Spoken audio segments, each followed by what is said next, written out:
Hello and welcome to At Home Sunday Worship with For and From St Catherine's in the middle of February, in the middle of Lockdown 3. I've chosen the theme for this month of desert, and I've chosen the theme of desert for two reasons. Firstly, because lockdown is a bit of a deserty experience really, but also we've got Ash Wednesday coming up this week and the beginning of Lent, and that is a desert story, and we'll look at that next week. So today we're going to look at the ancient Israelites as they came out of Egypt, which is far from desert. There's a great river going through the middle of it, which brings enormous fertility. And then they found themselves in the desert, which they didn't like at all. And they moaned a lot. And there's a lot of grumpy, miserable people moaning, grumpy, miserable people. And is this going to cheer you up? Well, probably not. But I think the thing with desert, of course, it's not fun going through the desert. Of course, it's not fun. Lockdown isn't fun. But sometimes in life, we have to go through some kind of a metaphorical desert, and it isn't going to be fun. But, and the but's important, God knows that. God knows that. And he looks after it. Looks after us in it. So the beginning is going to be a little bit downbeat, a little bit grumbly mumbly, but that's okay. Let's face the grumbles. I hope to leave you on a more positive point. So stick with me if you want the positivity. We'll get there at the end. To begin with, join me for our opening prayer.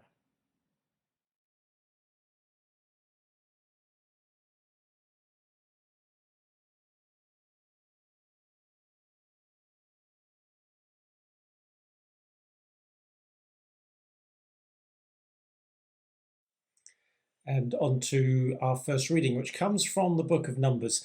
This is a story that gets told a few times round about Exodus and Numbers, because it was such a fundamental part of the experience of the Israelites. They were taken by God, led by Moses, into the wilderness, into the desert, and they didn't like it. This is how the book of Numbers records their feelings.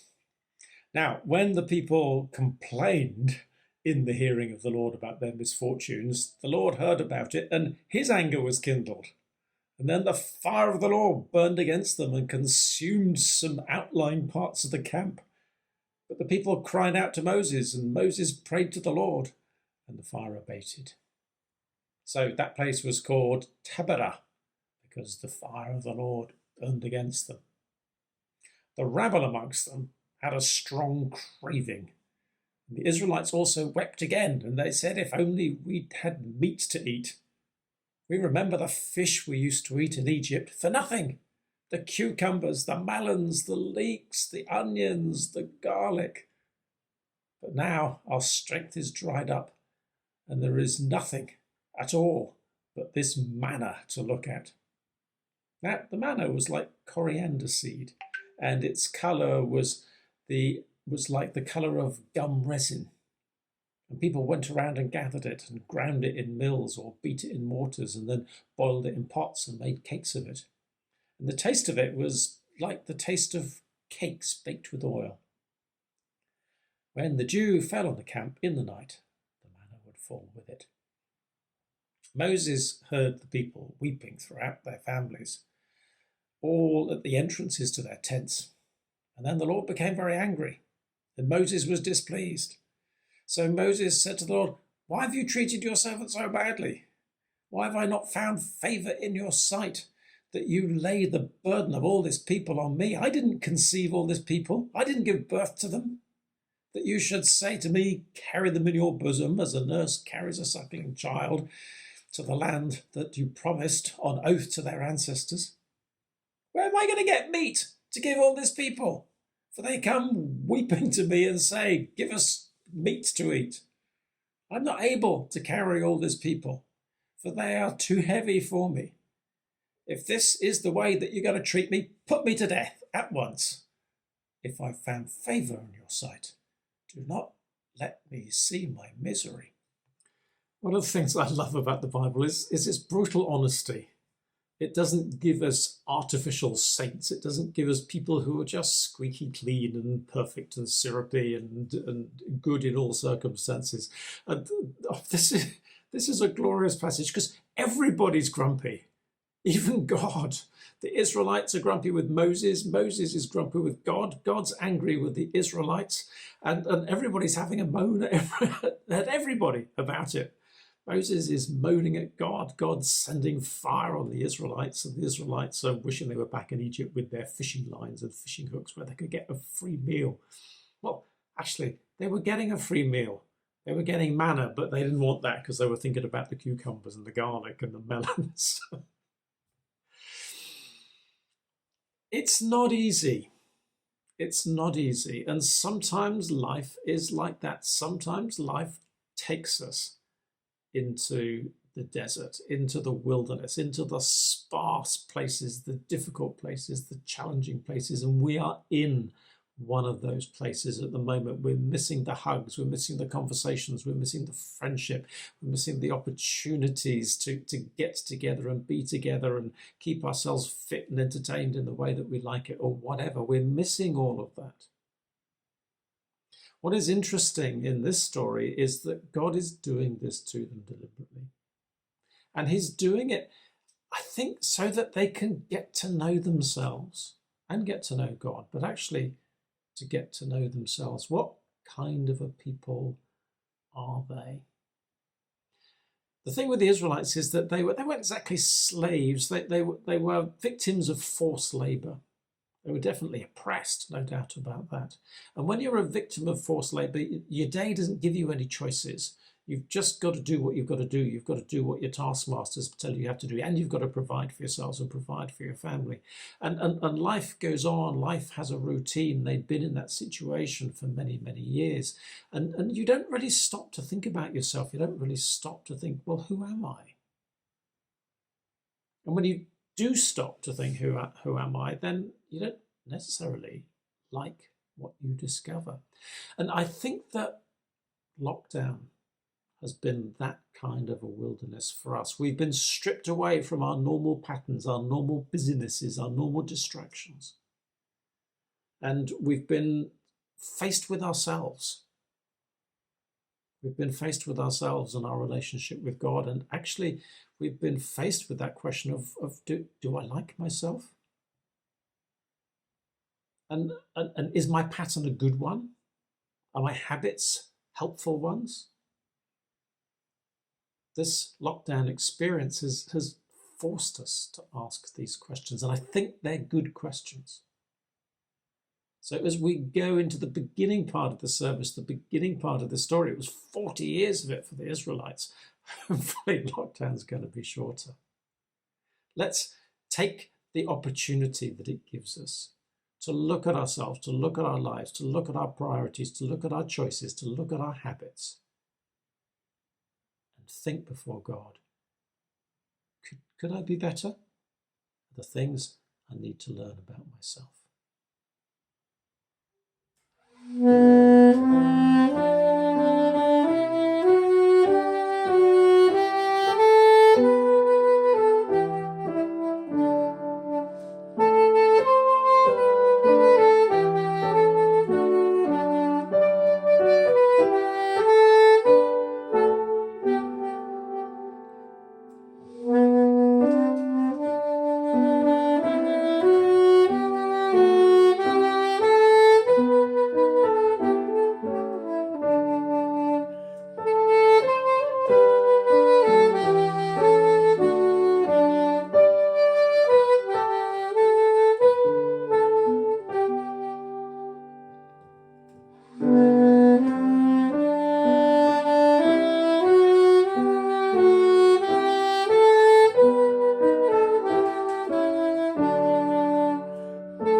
And on to our second reading, which is fast forwarding through 40 years to the moment when their time in the desert, their time in the wilderness is coming to an end.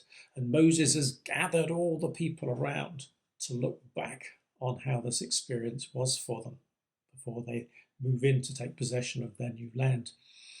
So those who were the moaners and the groaners 40 years ago have probably all died, grown old and died.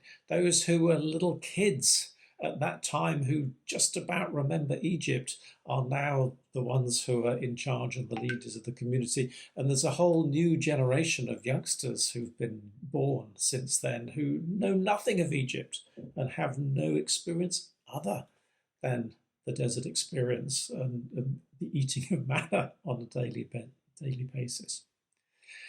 Moses gathers them and looks back, and he says this to them. Moses summoned all Israel, and he said to them, "You have seen all that the Lord did before you in the land of Egypt, to Pharaoh and to all his servants, and to all his land, and the great trials that your eyes saw, the signs and those great wonders. But to this day, the Lord has not given you a mind to understand, or eyes to see, or ears to hear. I've led you for 40 years in the wilderness. The clothes on your back have not worn out. The sandals on your feet have not worn out. You've not eaten bread. You've not drunk wine or strong drink, so that you may know that I am the Lord your God. When you came to this place, Sihon, king of Heshbon, and Og, king of Bashan, came out against us for battle, but we defeated them. We took their land and gave it as an inheritance to the Reubenites and the Gadites and the half-tribe of Manasseh. Therefore, diligently observe the words of this covenant, in order that you may succeed in everything that you do.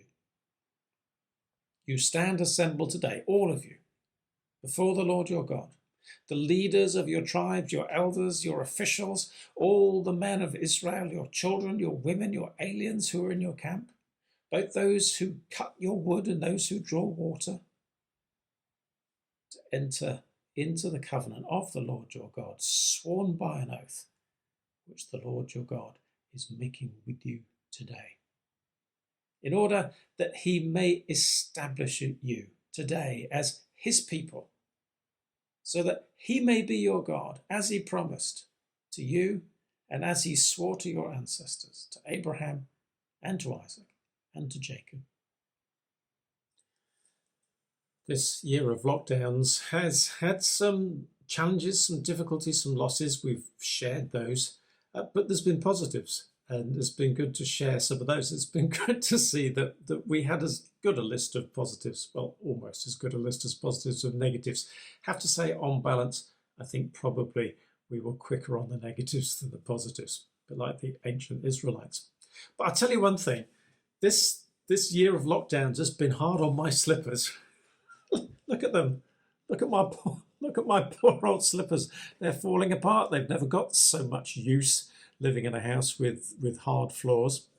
And, well, you know, I'm inclined to drive these things into the ground because I have got a new pair. I have got a new pair, which my lovely wife gave me. Exactly the same make and model, but these ones are pristine. And they're waiting for these to become completely unwearable, which is probably soon. Interestingly, in this passage, excuse me, I'll put my slippers back on again. Interesting in this passage, God says to them, look at your shoes. Notice anything? Notice anything? 40 years living in the desert and the wilderness, look at your shoes. They've not worn out. Have you noticed that? Have you noticed that your clothes haven't worn out? That your shoes haven't worn out? In a very quiet way, in a very subtle way, God was looking after them. While they were moaning and groaning because they didn't have enough melons, and they couldn't go fishing, God was looking after them in the obvious ways, providing food every day. But he was also sustaining them and their needs. I'm sure the list could have been longer, not just shoes and clothes, but I suspect their tents didn't wear out, and all sorts of other important bits of equipment. And we may not notice, and if we don't stop to think about it, we will never notice how God has sustained us through this strange year in which we've been stuck in our houses for so much time. I don't know what the equivalent for us would be of the shoes not wearing out, but I'm quite sure that God has looked after us and provided for us, even when we thought we were missing stuff that was important. Maybe we did better than we thought we were doing. That's the looking back part of the story, but there is also a looking forward part of the story. When God is saying to them, right, now we're here, we're about to make a new beginning, and therefore we need to make a new covenant, a new promise, a new deal, a new arrangement, a new set of commitments and principles going forwards. And we're maybe not quite there as far as our lockdowns are concerned, but we're close. And I think it's time to start looking forwards and to make resolutions, to make plans, to lay down intentions to ourselves and to one another, saying, okay, right, this is what we're going to do differently. This is what we're going to do better. This is my covenant between myself and my family, my covenant between myself and my community, my covenant between myself and my God. We've had this experience of lockdown. We've learned stuff along the way. Now, this is how we're going to go forwards. Let's take some time to consider what that new beginning is going to be like for us.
As we prepare to gather our thoughts and prayers into the Lord's Prayer, I was pondering that one of the ways in which prayer is nothing at all like online shopping, whether it's online food shopping or online clothes shopping or any other kind of process in which we ask for something, we order for something, and then it gets delivered.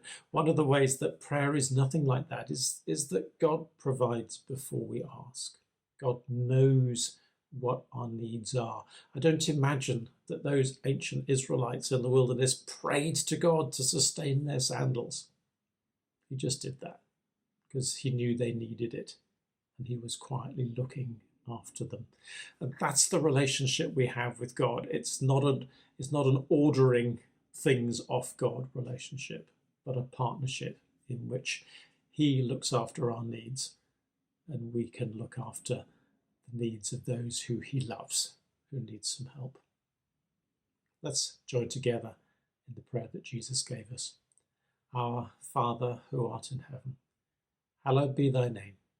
Thy kingdom come, thy will be done on earth as it is in heaven. Give us this day our daily bread, and forgive us our trespasses, as we forgive those who trespass against us. And lead us not into temptation, but deliver us from evil. For thine is the kingdom, the power, and the glory, forever and ever. Amen. That just about brings us towards the end of our Sunday worship for today. Thank you to all those who've kept me company and contributed in lots of ways.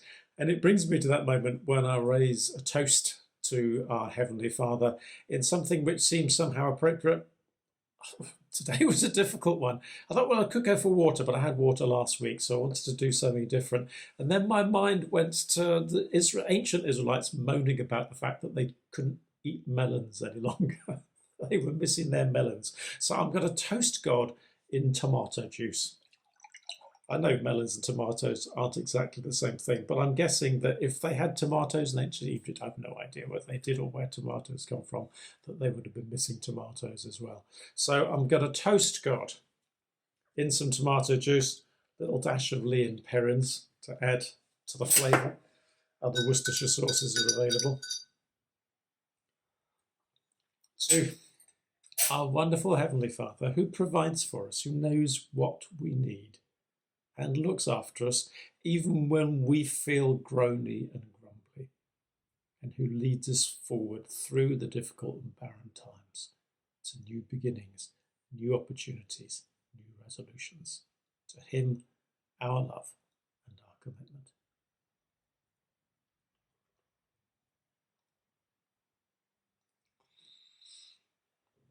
I do like tomato juice. May God bless you and keep you. May he make his face shine upon you and be gracious to you. May he look kindly on you and give you peace. Today and every day, may God bless you